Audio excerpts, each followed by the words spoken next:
Mist curled off the red fork at dawn, a gauze drawn over water and field so that river and shore blurred to one pale breath. The towers of Riverrun rose out of it like the stumps of some great white forest, their stones beaded with moisture, their banners hanging heavy and quiet. Catelyn Stark stood upon the east wall walk with her hands laid flat upon the damp parapet, feeling the chill of the stone seep into her palms. Steadied her.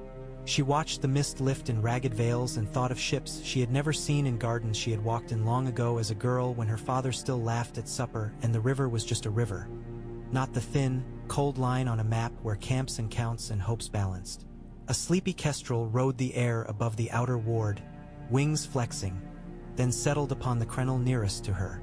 Its dark bead of an eye tilted the world, set it at a new angle. She wondered if the gods sent such creatures to listen and carry away what they heard, whether prayers traveled with feathers. The gods of the river might like birds, she thought. The gods of the north liked roots and depths and slow patience. She had learned to move between both, as daughters must who are married and sent where the house words are not the ones their mothers taught them. The sound of a boot hesitating on wet stone drew her gaze. Ser Desmond Grell bowed with the stiffness of a man whose joints spoke in the damp. "A raven from Seaguard, my lady," he said, "and a rider on the Red Fork Road. Merchant's train, they say. Quiet folk with bales and a septon's bell hung at the lead mule's pack. Too quiet, the scouts think. Mules and bells come all the same when the world is on fire," Catelyn said, taking the little roll of parchment Ser Desmond offered. The wax was the Mallister Eagle. The neat slant of Lord Jason's hand told her first of barley taken in and stored, of fish runs up the Green Fork not seen in years. It turned next to rumors. Sails beyond Fair Isle that flew grapes on white. A ship turned away from the city for lack of coin to pay for bread, even though the river was fat with barges of grain. Beyond that it told of whispers carried up the coast. The reach restless, an old woman's hand upon a large man's elbow. Catelyn read it twice, then folded it and tucked it into the wool at her belt. She did not look at the kestrel again. If it had brought a prayer, it would carry it away without being asked. "See, the merchants are given the upper pasture, and tell the captain I will walk the wall again at noon," she said. "If they are quiet, we will let them be quiet." When she descended, the castle's day had begun in full. Riverrun was never silent in these months. It thrummed with the living noise that war drags behind it. Smiths' quick blows and slow ones, men coughing laughter over thick bread, women scolding and kissing foreheads in the same breath, hounds snapping at each other's heels. Once it would have made Hoster Tully rise from his chair in pride to hear it, though where pride had been, sorrow sat now, broad and immovable. Catelyn found a measure of comfort in the work itself. Where there was work, there was still the world. Near the great hall, a cook's boy ran past with a tray of turnips piled like carved marbles. He skidded and saved them with a sound gulped back into his throat. He looked up and saw her and stood straight. "Mind your feet," Catelyn said gently. He nodded, and his ears turned red. All this tenderness, she thought, all this care spent in the shadow of a sword. In the sept she knelt before the mother's modest stone face. She had not knelt in months, not properly, not with her thoughts assembled like orderly threads ready for the spindle. She felt strange doing it now, as if she had returned to a room she had once loved and found it reordered. The 7 aspects stared down with the unblinking patience of carved things. She did not repeat the words she had been taught as a girl. She spoke softly of the north instead, of wind that burned the skin sweet and clean, of a boy with brown hair knotted by snow. She spoke Ned's name in her heart and did not say it aloud. When she rose, Maester Vyman waited at the door with an armful of scrolls and an expression like old bread left in the larder too long. His courtesy was never lacking, his worry never hidden. "They came like mummers, my lady," he said in a whisper that wanted to be a shout. "The train wears wool as if it were silk and knots its belts the southern way. The merchant's soldiers are cleaner than soldiers who have lived long without a camp laundress. And the septon's bell? Sounds as if oil has touched it. No honest bell rings so smoothly. So it is not a merchant's bell," Catelyn said. She had known as much when Ser Desmond spoke. "Hope does not clothe itself like a red scarf. Hope dresses as grain or wool or a bell at a mule's head. Then bring the septon, bring them all politely, Vyman. I will meet them in the solar, and we will be pious together. The door bars were lifted with a clatter in the outer ward, and riders passed beneath the portcullis with the straight backs of men who have worn harness long enough to forget it. Their pack beasts were too even-footed, their drivers too silent. Bales were lashed with a lover's neatness. The lead mule did indeed wear a bell, polished to a dull gleam, hung about with a little garland of winter ivy that had no business being so green. A broad-shouldered man in a plain cap rode at the train's flank. His ease upon the saddle said he could lean down into a gallop and touch the grass with his palm. That ease belonged to the reach like sun on stone.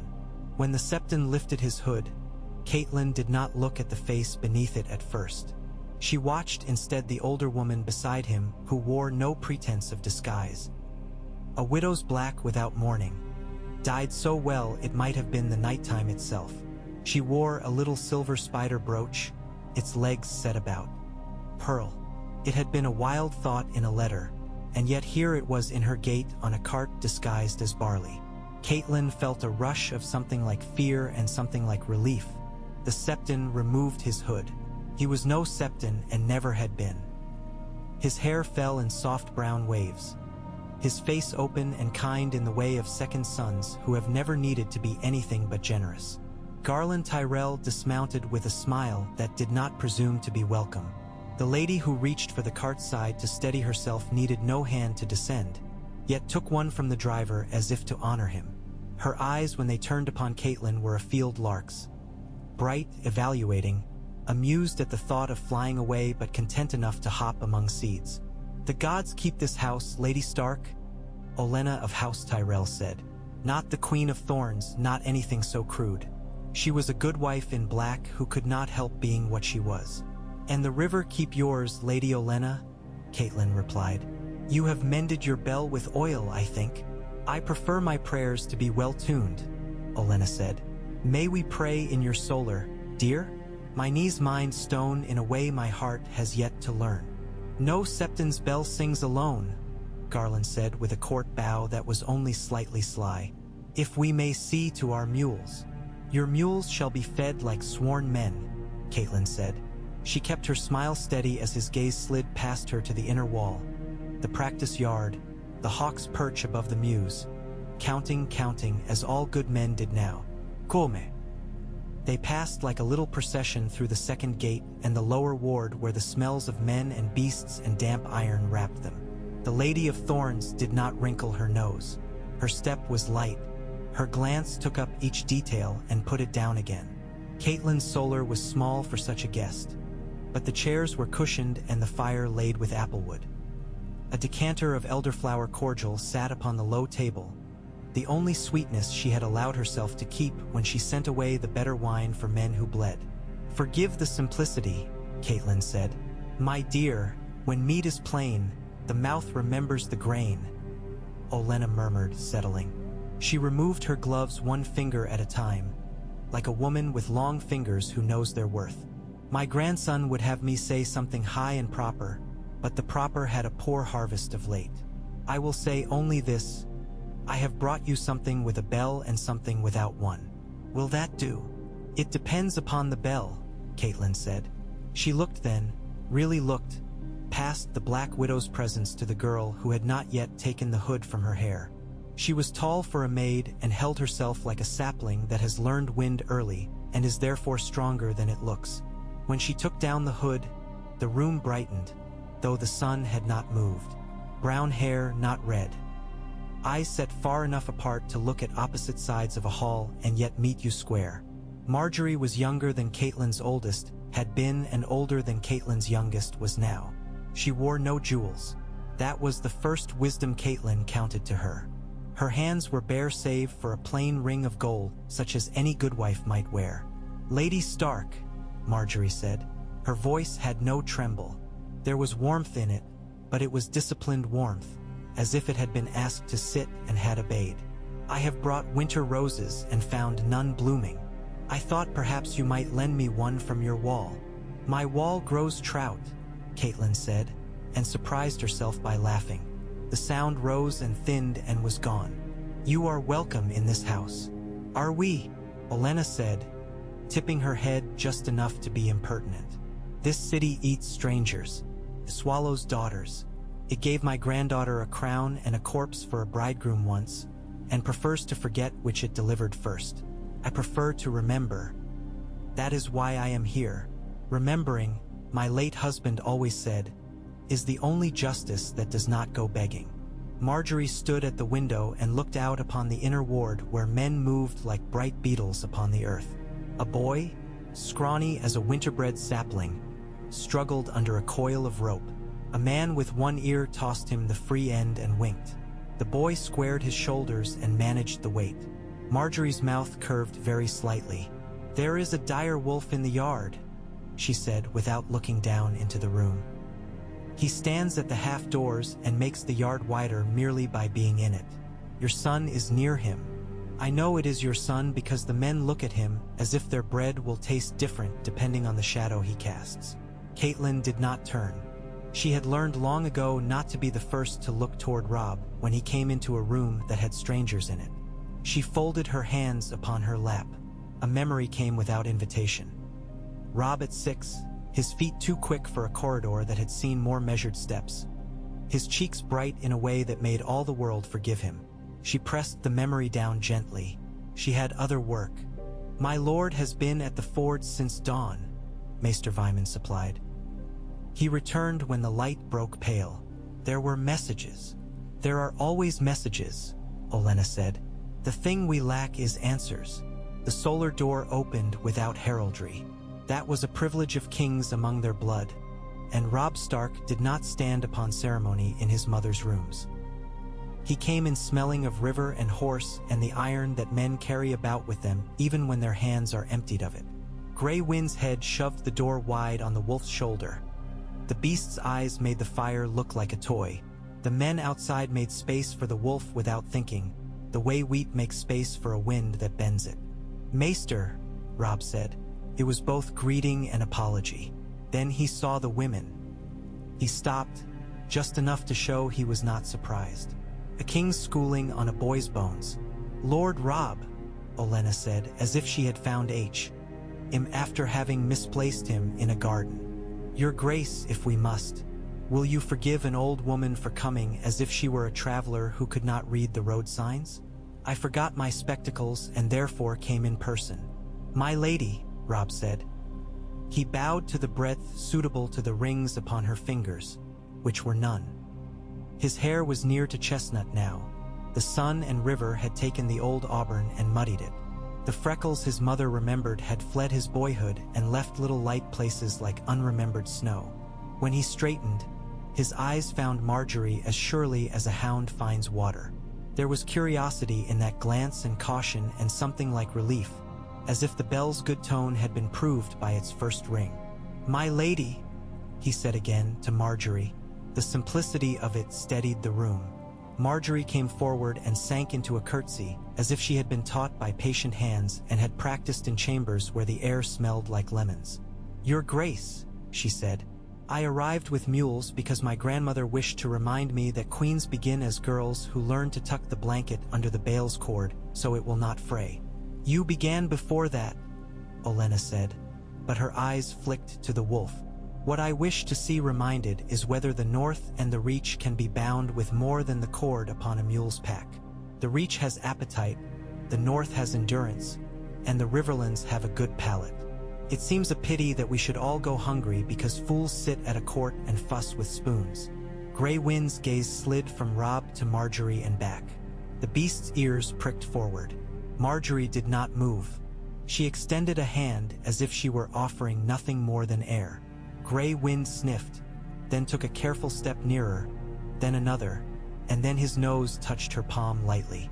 He sneezed in surprise at the scent of elderflower. Margaery laughed. It drew the men beyond the doorway closer without their knowing it. "If he bites me," Margaery said mildly, "I should like my grandmother to know she raised me to deserve it." The wolf padded away to the hearth and lay with a great sigh that made the rushes lift at their edges. "Grandmother," Margaery said, not looking back, "it seems the bell is in tune." "Do not be impudent," Olenna said fondly. Catelyn watched Robb take Margaery's hand and lead her to the chair opposite his mother's. It was done without flourish, and yet in it was a whole room's worth of meaning. Robb moved with care, the way men move when they are not sure of the ground beneath them and would not wake it if it were sleeping. Margaery sat with her back almost but not quite touching the chair back, as if to say she could lean when leaning was wise. "You will have questions," Robb said to Olenna, "because a man must always begin with what will be asked of him. We have all had too many questions. I will answer as I can." "Of course you will," Olenna said. "And when you cannot answer, the girl will, because words are something the women of my house taught our sons to respect.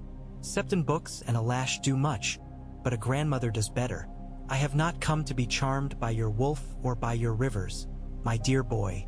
I have come because my son wishes to be seen as a green summer hill and is in fact a clever valley where rains pool. I have brought him a bride for a king who remembers winter, because the reach forgets even as it feasts. Do you see? You are to be paired with appetite." Margaery's glance moved between them, light and deliberate. "My grandmother means to say that wheat needs wind," she said. "She sometimes picks thorns from my sleeves while she speaks and forgets to tell me. I have no thorns, your grace. I have a good deal of thread. I am well taught in weaving." "And you, Lady Stark?" Robb asked, turning to his mother. "Have you been weaving behind my back?" "I have been tying knots," Catelyn said. "No one weaves alone, not even grandmothers. The Lord of Seaguard wrote that grapes have been seen off Fair Isle, and the price of bread in King's Landing bites like a new dog. Your grace, the city is being starved gently. It is the gentleness that is telling. Starving a city gently is the Reach's sort of politeness," Olenna said with a little shrug. "If it were my doing, and I do not say that it is, then I would add a pinch of salt to remind them that bread is better when one remembers the sea. But the Redwine boy is a proud vine, and he chooses his own basket." Garland bent his head a fraction, accepting something unnamed. "The rumors come at a moment that is not chosen by chance," Catelyn said. "And your train chose a bell."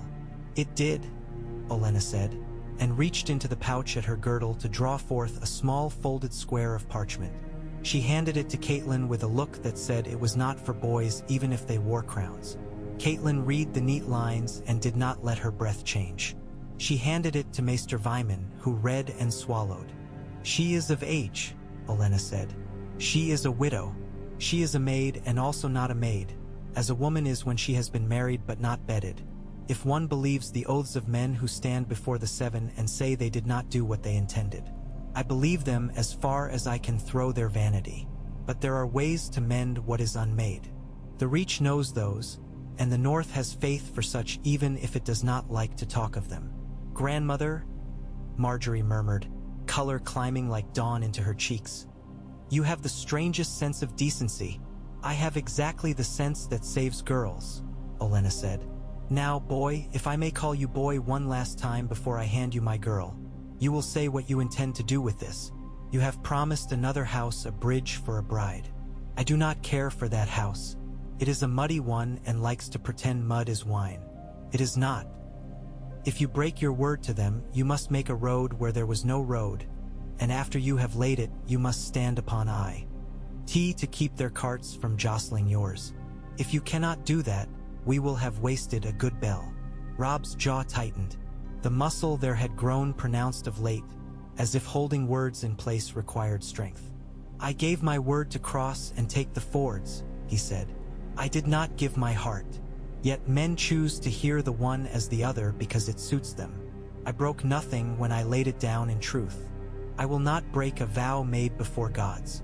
I will settle Lord Walder as a king settles a man too old to be soothed and too dangerous to leave unattended, with terms that make his house better fed than it has ever been and his pride so satisfied that he forgets the words that made him angry. If he cannot forget, I will remind him that even a mud bank crumbles if it is kicked from both sides at once." He glanced at Catelyn. "We have spoken of this. Edmure will mend what I set awry. It is not the bride I promised, but it is a bridge." Catelyn had not wished to say his name in such company, and yet she was glad he had said it. The phrase were a fog that soaked everything it touched. better to call their fog by its name. My brother will do his duty, she said, because he loves rivers, and that house sits upon a river like a frog. If we stroke its back, it will close its eyes. We will stroke until it sleeps. And then, Olenna asked, the city, the Westerlands, the sea? Boys put crowns on their brows and think the wind will obey. It does not. It blows where it pleases, and your wolf sheds and frightens grandmothers. You must think farther than the next ford. I have thought of winter, Robb said simply, and of hunger. The men of the Trident will not follow a king who feeds them thinner than the lords who stole their grain. The north will not long endure in the south if its belly is empty. If the Reach truly withdraws its bread from the city and sends even a portion upstream, men will feel their king cares whether their children cry. The coin that buys loyalty is not minted. It is baked. If your vines and my firs twist their roots together, there will be a net that catches us. If we fail, the sea will wash us away together. Margaery listened as if the syllables were stones placed in a stream to make a crossing. When he had finished, she folded her hands in her lap and looked at them for a breath before looking up at him. I have been a widow for a king who smiled too often, she said. I have sat at a table and learned the weight of each knife by heart and wondered whether it was meant for fruit or for me. I have watched men drop their eyes to my ring as if it were a leash that, if tugged, might lead them to a kennel. I will not be led to a kennel. If I am to be a queen, I will be one who opens doors and closes shutters and counts sacks and kisses children on foreheads that smell of wood smoke and not always of rosewater. I would like a king whose wolf will allow me to scratch its ear. Gray Wind licked one paw and pretended not to listen. His ear flicked toward her all the same. What I want, Margaery continued, and now her voice was quiet in a way that a hearth is quiet when all else is noise, is to live in a country where a girl with a rope coil heavier than her arm can grow into a woman who does not need to be taught how to barter her laughing for her bread. The Reach has taught me to smile and to count and to make honey cakes with rosemary because men will remember a honey cake. The North may teach me how to say no and mean it. Will you teach me that? I will try, Robb said. His throat moved as if he had swallowed the river. Will you teach me to make a net that does not tear? I have never made a honey cake. I have eaten pemmican in a snowstorm and thought it sweet. I do not know the taste of rosemary. Margaery's mouth did that small curve again. Then we begin with herbs. And with bells. Very well, Olenna said briskly. Now that these young persons have discovered they both like bread and dislike foolishness, let us speak of the iron bits that sit inside the loaf. If we are to marry these children, it will be done under a tree and in front of gods who do not have patience with play acting. But my house is full of statues and men who expect to lay their hands upon an altar and hear 7 names called. I will not throw away my house the way one tosses a scrap to a dog. We will have both. The gods' wood will be more honest. The sept will be more noisy. We will do both, and all the gossiping hens will have so much to cluck about that their necks will tire, and perhaps they will miss their chance to see where the fox runs. Caitlin felt something loosen behind her ribs for the first time in months. It was not an easing, not entirely. It was more like a knot being pulled into a more agreeable shape within a lacing that still had to hold. We will raise a canopy in the bailey for the 7, she said, and clean the godwood and wash the blood from the heart tree's roots. There is no blood on them, Robb said softly. He had visited a handful of times in these months, kneeling as he had knelt as a boy when he did not fully understand why the god's face was always sad. Not the kind you see, but there may be tears. We can stand them. The day doubled itself. Word spreads as quickly in a castle as smoke finds its way into a woman's hair. Women who carried pails paused to ask other women what flowers grew well in cold shadow. Men who sharpened pikes argued whether swords made a better arch than spears. The river looked up at the bridge and pretended indifference. Trout swam as they had yesterday and would tomorrow. Above it all, in a place that did not care whether men looked or did not look, the sky began to thin from pewter to pearl. When evening came, it came with a small, well-timed breeze that turned banners and dried damp cloaks and lifted hair from the backs of necks. Robb and Margaery stood beneath the ancient elm that shaded Riverrun's gods would more often than the red leaves did, the weirwood's face looking out past them as if at some joke the god had been told long ago and had not yet found the end of. A hush that was not command but choice fell over the gathered men and women. Robb had washed and shaved, and yet the shadow upon his jaw wanted to come back. Margaery wore a gown that had almost been old gold and was instead something paler, as if the color itself had been asked to show humility and had done so with grace. She had a sprig of lavender threaded into her hair. The scent reached Catelyn where she stood behind her son's shoulder and made her think of washing her children on summer days when even the water had felt soft. They spoke no vows aloud at the tree. They simply stood, and in their standing was the vow. Robb's hand and Margaery's hand came together, palm over palm. The silence pressed and then released. Wind moved through the leaves with the precise sound of a sleeve drawn over a rough plank. It was the sort of sound the old gods liked. Catelyn closed her eyes and said nothing to the seven who looked away. She let the heart tree watch her son become a man again in a new way, and if tears came, she did not wipe them. Beyond, in the yard, the canopy for the sept ceremony had been set with a haste that had not been hasty. Faces carved and painted would look down with the mild expressions artisans prefer for their saints. The stranger was kindly here, the warrior thick-necked and complacent. An old man with a new beard, brought up from the town's little sept, waited with the practiced dignity of a man who was invited to places he rarely went. He spoke the names and blessed with a voice that knew the proper music. The Reach men crossed themselves, and the River men crossed themselves after looking to see how it was done. The Northmen kept their hands to their sides and watched as if they were being asked to bear witness to a thing they did not fully approve of but would not deny. The great John roared his approval and drank from a skin he had hidden in his cloak with all the subtlety of a thunderclap. Roose Bolton watched, eyes hooded against the light. Lord Karstark's mouth was a hard line that softened when Margaery kissed the old lady wench's hand and promised her that no man with a Tyrell badge would take grain from a widow's sack without leaving 3 coins and a 4th for luck. Wyman Manderley, draped in dignity and fat like armor, smiled until his eyes vanished and made a note to send a white cake iced in green leaves. It would travel badly, but the thought would travel well. Afterward there was bread. Margaery made certain of it. She had found the kitchen within an hour of their first talk and had placed her palms upon the table that had been rubbed by so many generations that it gleamed. Cooks were always suspicious of women who smiled and had soft hands.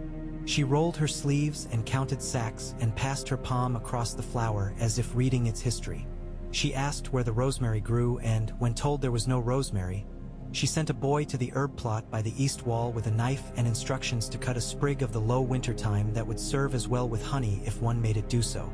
She told the women at the bake table to give the crust a second brush of egg and milk and to be stingy with the salt. Later she stood beside the trenchers as men came for their piece and tore it for children. She asked each man's name and said it back to him as if it mattered whether she got it right. Names are the first bread, goodwives say. The men did not know that old saying, and she did not tell them. She saved old sayings for her grandmother, who would turn them over in her palm and say whether they were bread or stones. Gray wind circled the edge of the gathering as if measuring it. A little girl with snot shining like snail trails beneath her nose stared at him and then held out a piece of crust. The wolf took it with care. Margaery watched the exchange with a relief that was almost shy. Later, by the fire, she leaned her head toward Robb's shoulder and whispered something that made him smile in a way Catelyn had not seen upon his face since he had first tied a sword belt with his father's instruction. The smile made him look stubborn and very young, and brave because he could not help it. In that moment Catelyn let herself be glad. At dawn, ravens brought Winterfell. The letter was sealed with the smudge of a signet pressed with shaking hands. The words were small and even the sort of script a boy learns when his maester is patient and the boy is clever enough not to show too much of it. It told of iron men and fire and broken gates. It told of children who had not been found and children who had been found too late. It told of a man who had sworn one way and then bent another way, like reeds at a lake's edge where the wind comes from 2 directions. It told of smoke. It told of how the smell of burned rushes clings to hair and does not wash out. Caitlin read it in her solar and made no sound. Her hands did not tremble, but the air around them trembled, and the flame in the hearth leaned and tried to go out and then stood again. Robb came in without ceremony as before. He knew before she raised her head, the way children know when their mother's face has been changed. He took the letter and read it and then pressed it back into her hands as if to let her decide what paper could be asked to carry. He left. He walked out into the yard and stood there where men could see him and would not speak to him unless he spoke first. He stood with his shoulders set and his jaw working and his eyes not blinking often enough. Gray Wind stood beside him, close enough that the wolf's flank touched his leg. Margaery crossed the yard without asking leave of anyone because grief does not stand upon leaves. When she reached him, she did not touch his arm, though she wanted to. She stood instead as a soldier would shoulder to shoulder and looked out in the same direction. A boy has a mother's way of bearing sorrow like hot iron until someone takes the tongs from him. A man with a crown cannot let anyone see the tongs. Margaery did not offer to take them. She stood and let the heat radiate. "What do you need?" she asked after a time that was neither short nor long, because grief measures differently. "I need to ride until I am too tired to hate," Robb said roughly. His voice was a file on iron. "I need to take a wolf pack to the Dreadfort and pull the roof down stone by stone, and then sail to Pike on the back of a storm. I need to be a boy and go home. I need—" He stopped. "You need bread and to have your men see you eat it," Margaery said. "You need to send ravens that say you will go home when you can, and meanwhile you will make homes into camps that do not leak. You need to let mothers see that you know their sons by name. You need to make plans that have more than pain in them." He turned and looked at her fully then. His eyes were like the river when it has carried silt down from 10 tributaries and means to be brown no matter what the sky wishes. "I do not know how to do what you are saying," he said plainly. "I know how to put men on a road and take them off it again, holding fewer pieces of themselves than we set out with. I know how to threaten and take the pieces of a lord's pride in payment for a safe passage. I do not know how to put a roof back on a burned house. Its beams. You put the new wood on the old stones and the ash remembers. You lay fresh rushes," Margaery said steadily. "You dig a little ditch around the house with spades and a cart so the rain will go where it ought.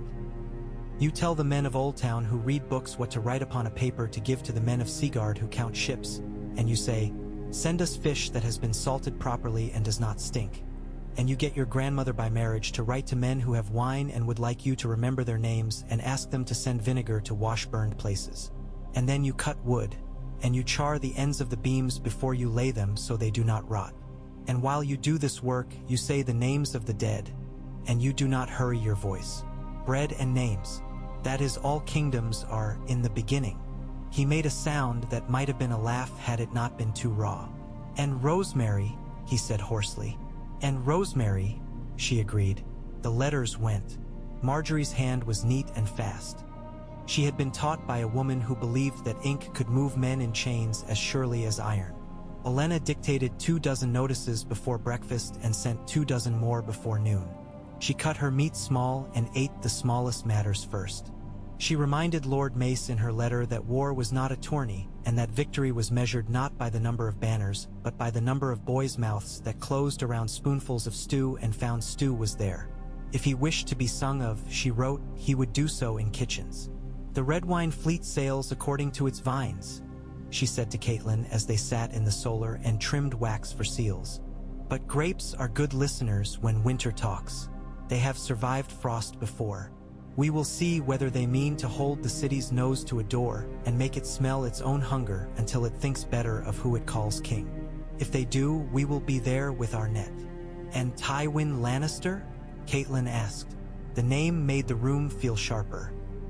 "He is a man who has never been hungry," Olenna said. "He eats impatience and excretes coins. He does not like losing, and he does not like surprises, and he has taught his children to be the same sort of creatures, and they have failed him by being people instead of coin. I am very fond of people. They are so bad at being coins." "Tywin Lannister moves faster than winter," Caitlin said. He does, Olenna conceded. But the snow moves even when men sleep, and he sleeps though he pretends he does not. We will send dreams into his bedchamber. They are better than murder and hurt less. A raven flew the other direction carrying 3 lines. Lord Walder of the Crossing demanded satisfaction written in the arrogant flourish of a man who thinks quills should bend to his displeasure. Robb's reply folded itself into dignities. Tolls confirmed, a son to foster at White Harbor under Wyman's watchful mountain of an eye. A Rosslyn asked for with courtesy for a lord who had never been asked for anything with courtesy and did not know how to read it when he saw it. The letter suggested Edmure Tully for a husband. It was a bridge. Caitlin sealed it with the trout and held it one breath more than strictly necessary before handing it to Wyman. The bird leapt for the sky and was taken by it without effort. Night fell in pieces, as it does in places where water talks.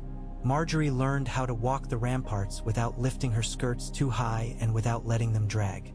She learned which stones had settled a fraction and might trip a boot heel, and which had no patience with a woman who did not pick her feet up. She learned to recognize the sound of Robb's footfall in the corridor beyond the solar even when he came at an hour when men wore no spurs. She learned that Caitlin slept less than she wanted to be believed. She learned that the old gods had a presence that was not statue-silent but root-silent, which is a different silence, the sort that will speak to you if you stand near it long enough and do not grow bored. She learned where the laundress hung the towels, and she moved them 3 hooks to the right so the drafts in the corridor would not dry one edge and leave the other damp. The laundress grumbled and did not move them back. Margaery learned a dozen names the first week and then a dozen more and did not misplace them. She made 3 enemies of a sort that would never try to actually harm her and a dozen friends who would. Garland went among the no. Ruthven as if he were born to the weather, and perhaps he had been. Men are born to their tempers whether they like them or not. He listened more than he spoke and laughed like a man who would sooner stay in the saddle an extra hour than argue about whether to unsaddle. Loras came later with a gaggle of knights in shining plate that wore the road's dust as if it had been made for them. He did not laugh.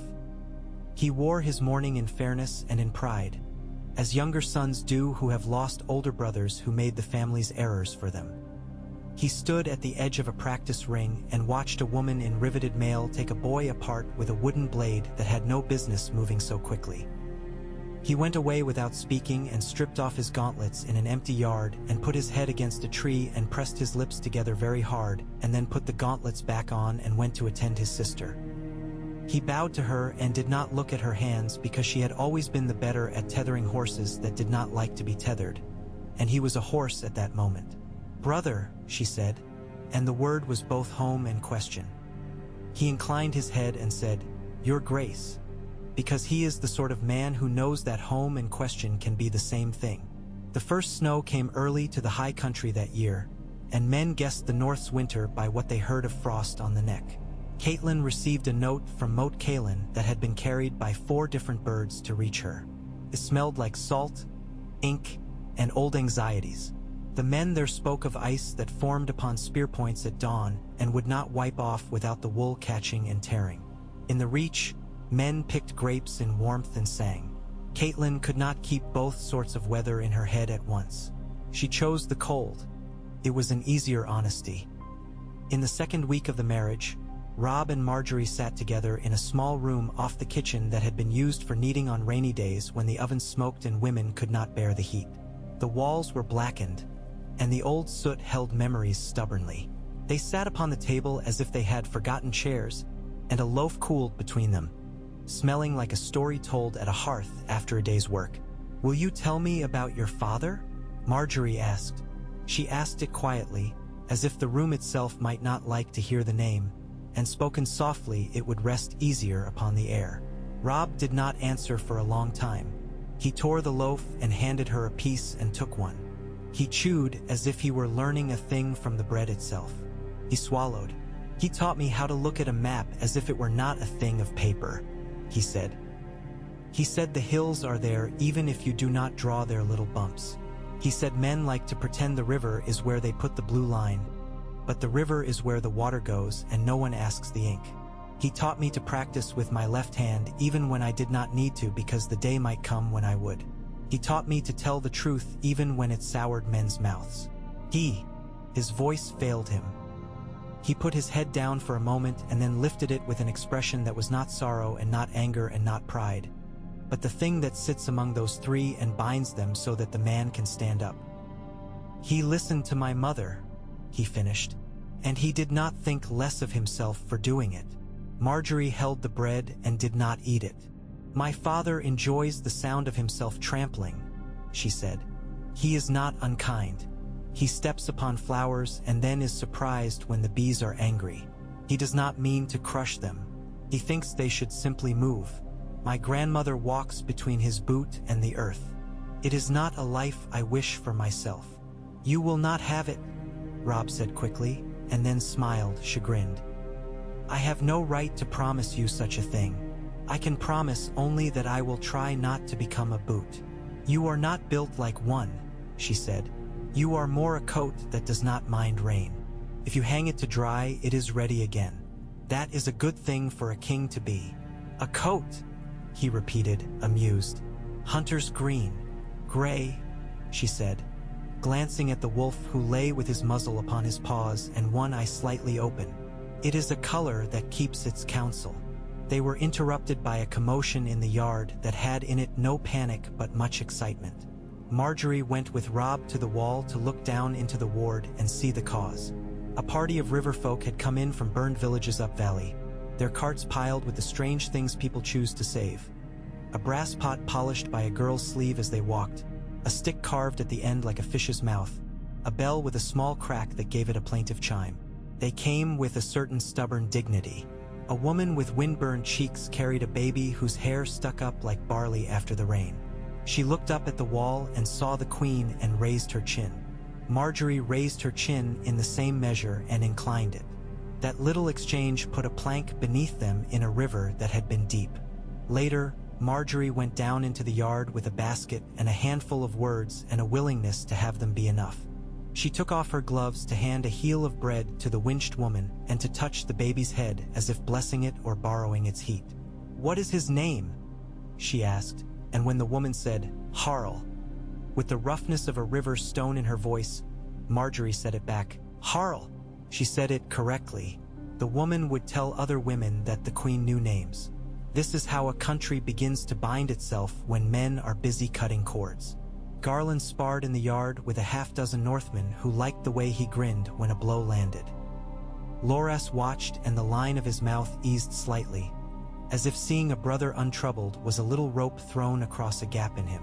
Brienne of Tarth came and stood awkwardly at the margin of the world she had chosen, her great hands hanging as if their proper occupation had been taken from them. She inclined her head to Loras when their eyes met, and he inclined his. They did not speak. There are wounds that can knit without words if the blood is stubborn enough. At supper, Margaery had bowls of pork and barley carried into the hall instead of jointed meat upon platters. Men were hungry enough to forget anger when there was a spoon in their hands. Bread was sliced thick. The great John complained with the gusto of a happy man that there was not enough salt pork, and Margaery nodded solemnly and told him the next day would be better salted. He laughed and banged his spoon until it bent, and when his neighbor scowled at the noise, he gave him the spoon and told him to keep it, that spoons were good luck for men who had done enough stabbing. Robb sat at the high end and ate like a man who has learned that to be watched while one chews is in itself a statecraft. He spoke to each man who came within 3 paces of him. He asked for names, and when the names came, he repeated them as his wife had taught him to do. Names are bred. Women know this. Men must be taught. A quiet game of Sivas cropped up in a corner where the draft made the candles dance. Maester Vyman moved his pieces with the careful satisfaction of an old man who has found an arena where his bones will not be tested. Olenna came and looked down and made a mild sound of despair. "You will lose your dragon, my dear," she said. "You have left its tail too exposed." Vyman moved the piece instinctively to cover it, and in doing so he lost the elephant instead, which had been the trap. Olenna did not pretend she had done it on purpose. She enjoys surprises as long as she is allowed to claim she expected them. On the 3rd morning after the ravens, Robb went alone to the Godswood. He had gone as a boy and as a young lord and as a king who did not wish to be called boy. He had gone as a son who did not wish to be called anything. He knelt, and the cold of the earth came through the knees of his breeches into his bones. He put his palm upon the root where once he had pressed a bloody hand as a child to see if the red would stain. It had not. He whispered names. He added 2 more. The tree did not answer, or if it did, the answer was in the veins beneath the bark where only someone with sap for blood could hear. He rose at last because he had to and because the world does not lay itself at the feet of men who kneel too long. Margaery waited where the godswood path meets the yard, not within the sacred shade and not too far away, the way one waits for a man returning from a room in his house that belongs to him alone. He looked at her and saw that she understood and did not require him to say any of it. He held out his hand. She took it. The gesture had the simplicity of men drawing water from the same well. It is enough. The days grew thick with preparation that was not merely martial. Carpenters set to work upon a pavilion that would travel with the army and could be raised in a day with ropes and a half-troop of clever boys. Margaery ordered its canvas line so that rain would run along the grain and not through it, and had holes punched for ventilation under the eaves to make men feel they were breathing inside it even when it smelled of damp wool and iron. She had a little chest made with compartments within compartments where cord and needles and pins and thread could be found regardless of how many times a squire threw everything back in a hurry. She taught 2 girls and 1 boy how to mend a tear so that water would exit the hole backward as if it were embarrassed. She organized a small train of camp women, wives and laundresses, and a pair of widows who had decided that cooking for men was better than sitting in a house that had burned and remembering its walls. She made 1 rule only and made it absolute: no man to use a woman as a target for his temper.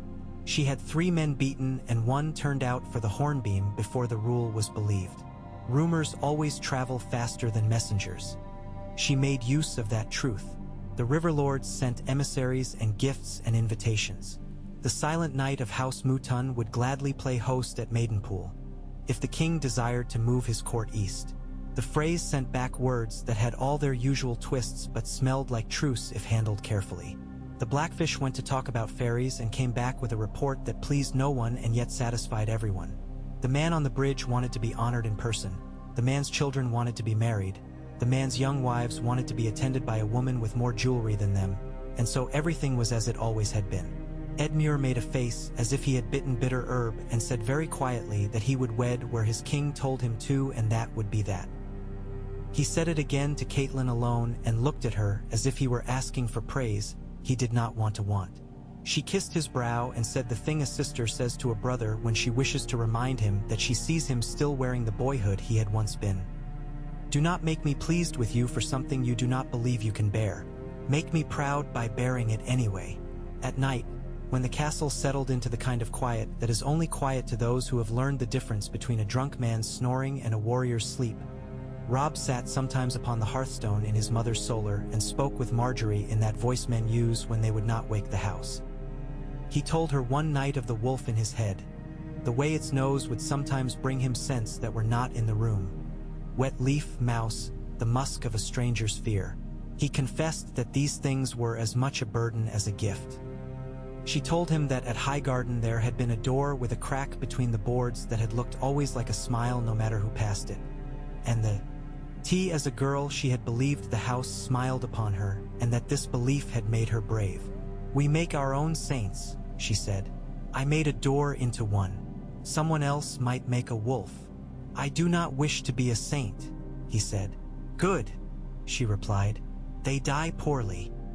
He leaned his head back against the warm stone and closed his eyes. He could almost, for a moment, feel the shape of a life that might have been his if the world were kinder. A hall, not this one, with snows piled against the eaves and the smell of boiling venison and the sound of his younger brothers arguing about hawks. He let the almost fade.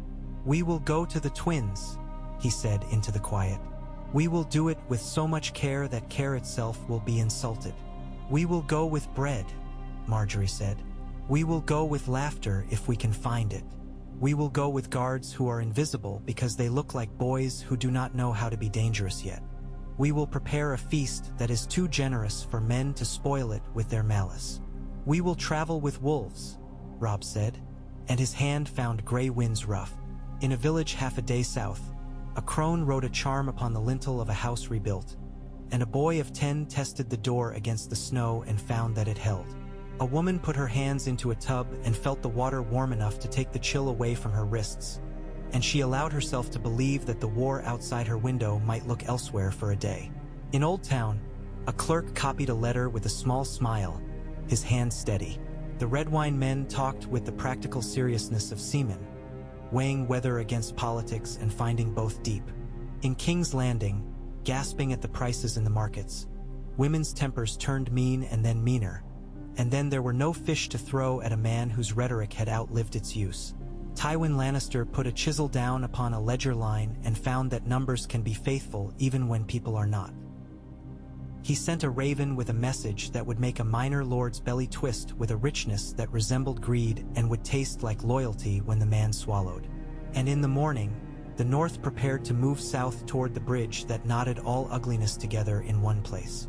Robb sat at a table with maps, and with a quill he gripped too tightly, and Margaery came and set a bowl beside him with an apple sliced into quarters and with a little wedge of aged white cheese. She set also a sprig of rosemary upon the paper. He looked at it and then at her, and something like light struck his face and softened it. "Herbs," he said. "Herbs," she agreed. The wind whipped at the banners again as the army formed. The men were thinner than they had been in summer, and yet stood straighter than hunger would suggest. The rumor had gone through the ranks that the Queen had said the names of 36 men from the Merman's Court district without checking a list, and had asked after a wound one man had tried to hide because he did not wish to be sent to a cart. This rumor did her more good than a dozen speeches would have done. Rumors are the cobblers of thrones. Catelyn walked among the lines and touched arms. She said the words that belong to a mother and a lady and a woman who has learned to hold fire and not be burned. She returned to her solar to find Olenna seated in her chair without apology, the old woman's cane across her knees like a scepter and her mouth pursed as if she had tasted an overripe plum. "Do not allow sentiment to be your horse," Olenna said without preface. "Ride common sense. Let the boy wear honor. See that he is not strangled by it. Keep your eyes on your daughter-in-law. She is ambitious, which is only a different way of saying she prefers life over death. That is good, but it must be harnessed. Ambition not harnessed will eat the oats and leave the horse staring at his empty manger as if he has been robbed by a saint." "You like her," Catelyn observed. "I like any girl who has learned to sit straight when fools speak and to rise when kind men are tired," Olenna said. "She will do. Whether he will is proved on roads and not in solars. I have packed my thorn. I may need it." Catelyn smiled despite herself. "And what do you call your thorn today?" "My tongue," Olenna said, and smiled like a cat that has found cream in a place it did not expect to. They departed on a morning that looked kind and was not. The frost was tricky. It lay in a sugar in places one had not expected, and one boy's horse bucked at the sparkle and sent him into a ditch to rise with his nose tinged white and his pride bruised. Men laughed. He laughed with them because he would not be otherwise. The wagons creaked. The smell of oiled leather was everywhere. The banners lifted like sentences in an old book that remembers being read aloud by a father at a hearth. Robb rode at the front where he could be seen and where he could see. Margaery rode at his side, a little behind, where a queen rides when she wishes to honor the appearance of men's precedents and also to be able to see their faces. Grey Wind loped like a shadow. Garland rode 3 strides off, where a sword may be of actual use, not merely of ceremony, and a word can travel not simply to the man beside, but to the line behind. At the first ford they crossed, Robb halted upon the far bank and turned back to look.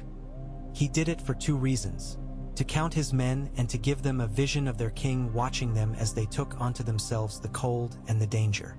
He saw 1,000 small brave acts and a handful of foolish ones and was reminded that leadership is very close kin to patience. He waited until the last wagon made the rise and only then turned his horse. Margaery waited with him, her hands steady on her reins, her hood back so the wind could take her hair and make of it an emblem that men would talk about. He did not think of that. She did. They made camp early enough for light to help in the RA. icing of tents, and the pavilion went up as she had designed it to, with little swearing and few knots that had to be cut. The camp women set their pots upon stones. The smell of onions being softened in grease went up like a blessing. A boy with a drum tried to remember the marching beat his father had taught him and got it wrong. A man corrected him, not unkindly, and then told him to stop because the sound was like the pulse of a headache. The boy laughed and obeyed and put down his drum and picked up an armload of wood and made himself useful. That is one way boys become men. After supper, the great John told a story that was not entirely true about a bear he had brawled with in the wolfswood, and the men laughed and put their bellies into it. Margaery listened and laughed at the right moments and did not overdo. Loras sat quiet, his eyes on the fire, and did not tell his own story because it did not have a bear and did have an ending he did not favor. Garland murmured something to him under the laughter.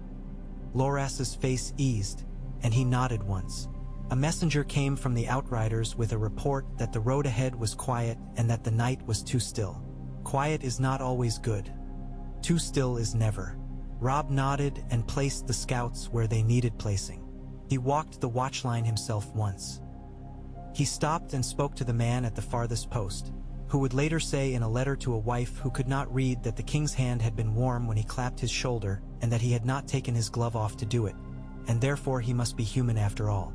Margaery lay awake that night longer than she intended to, listening to the sound of the camp. Men who coughed and learned to be ashamed of it because they did not wish to be sent to the wagons. Horses who stamped at strange dreams. A child who whistled a tune and then was hushed by a mother in a voice that was grateful for the song and equally grateful for the hush. She sat up and wrapped her cloak about her and went to the pavilion door and lifted the flap and looked out at the embers and the stars that had come nearer now that the fires were banked. Robb sat upon a stool beyond the firelight, the light picking out his hands where they moved with the small, steady motions of a man who is more himself in tasks than in talk. He was mending a strap and doing it well. Gray wind lay near, ears twitching now and then toward sounds Margaery could not hear. She went and sat, and he looked up, and then he looked down again, and later he rested his muzzle upon her boot. "Do you think the twins will hold?" she asked after a while, because putting dread into words sometimes shrinks it, even if only a little. "They will hold themselves," he said. "Whether they hold a king's purpose will depend on how much a king asks and how much he remembers to promise." Walder Frey is a man who would sell water at a well and then complain when the bucket wears out. But he has daughters who would like to be happy and sons who would like to be admired, and one can build a bridge from such stones as these. "And if he has barbs hidden in the rope, then we bleed together and do not show it," he said. "We will not give anyone that pleasure." She nodded and leaned back and let her head tip toward the sky. There were not so many stars as in the Reach, or perhaps they had different names here. It was comforting to think that stars might be called differently in different countries and still be the same. Names are made by people, and stars do not care what we call them. That felt honest. They slept for a time. They woke before dawn, though dawn was late to the party. Margaery rose with the camp women and helped hang kettles, and a soldier whose beard was coming in ragged because he had lost 3 good teeth to a blow did not recognize her and told her a ribald story.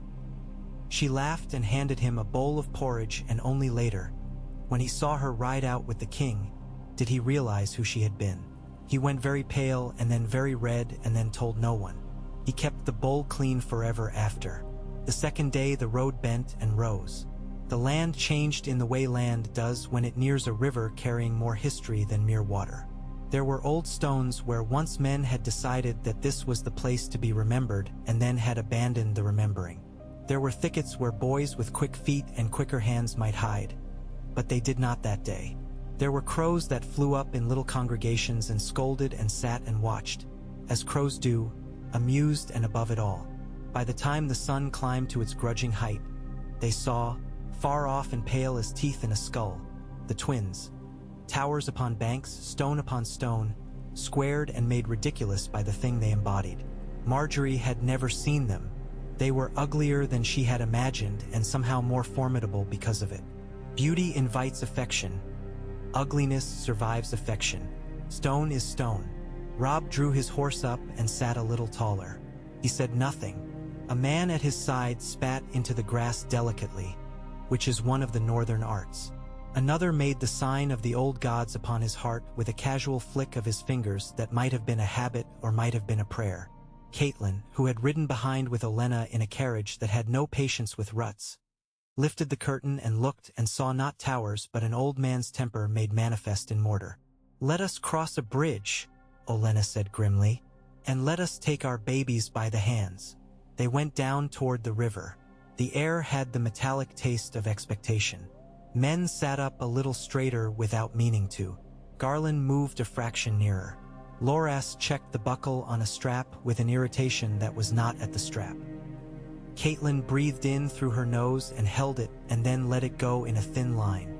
Robb's horse tossed its head once and then settled, understanding the language of knees and reins.